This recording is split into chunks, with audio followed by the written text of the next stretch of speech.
Giants, Jets, and Knicks fans. It's been a terrific weekend.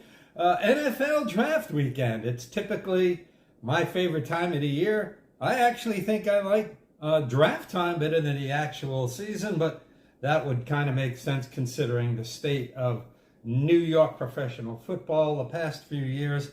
Nonetheless, really good draft for the Giants, a really good draft for the Jets, and a Knicks, a big win on the road against Philly. And anytime you beat any team from Philadelphia, that's a great day. So a terrific weekend.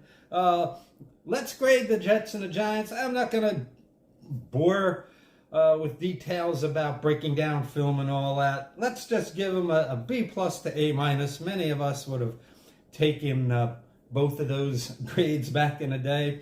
And, Jets and Giants had similar issues.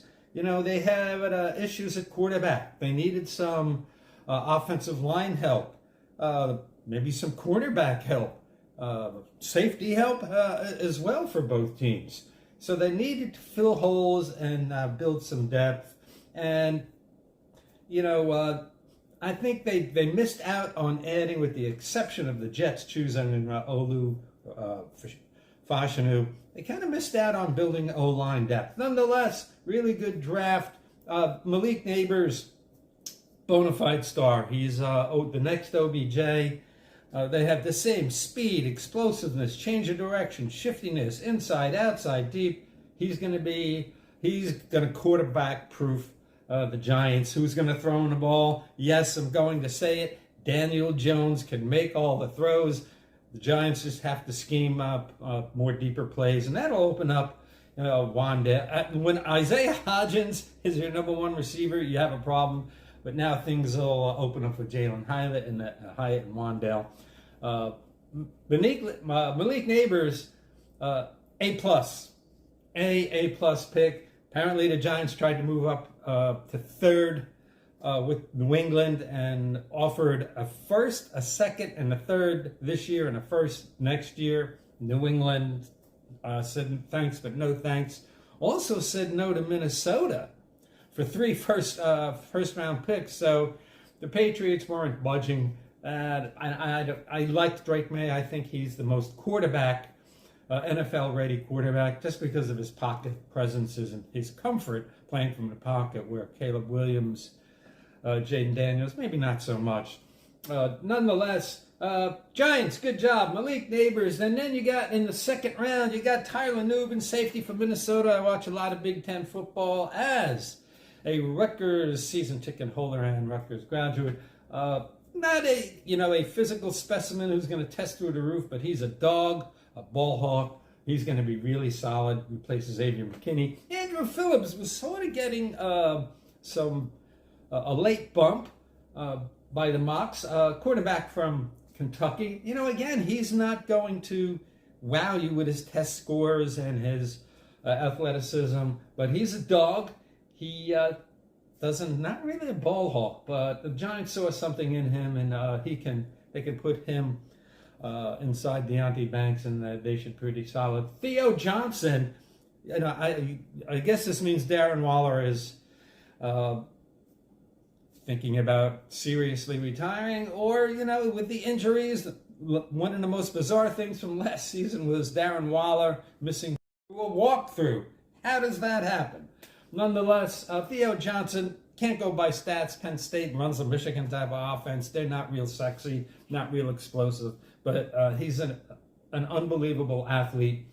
He kind of reminds you of that guy, tight end from Georgia, and his ability he looks like a wide receiver, smooth, good pass catcher. He has some drops, but he looks like a receiver. He doesn't play as angry as Brock Bowers. Nonetheless, that was a good pickup. And under the radar pickup, Tyrone Tracy, Purdue running back. Now this guy is a testing monster. This guy is an incredible athlete, used to be a wide receiver. He's going to be a guy, makes guys miss tackles. I kind of thought both the Jets and the Giants could have used backup running back, but maybe something a little more explosive, like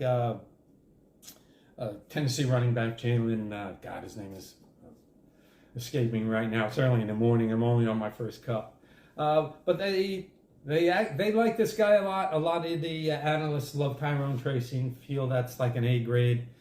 And Darius Vassell, linebacker from UCLA, he's probably going to be a first-day special teams kind of player.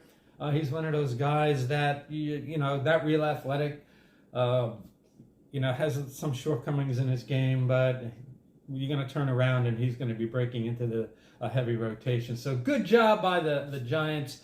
Jets, they did a good job as well. And I know it wasn't the sexy pick, but big argument on Jets YouTube and Jets pods. It seemed like a majority of people wanted a playmaker. They wanted somebody that can, change the focus of the offense to something more explosive. And you can't really blame them. But nonetheless, Olu Fashanu, last year, this time, him and J.C. Latham were the #1 O-line picks. And it was not a sexy pick, but it was a smart, solid pick. For those who say, well, he's going to be sitting the bench, you wasted a first-round pick. Nonsense. Fashanu is going to be in the rotation.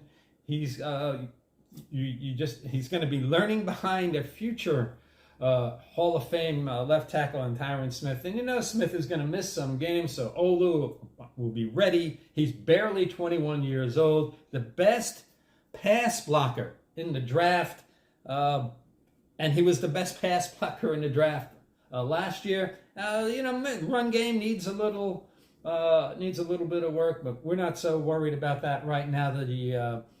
The Jets, I think, was sacked 66 times last year. The Giants, by the way, 86 times, second most in history.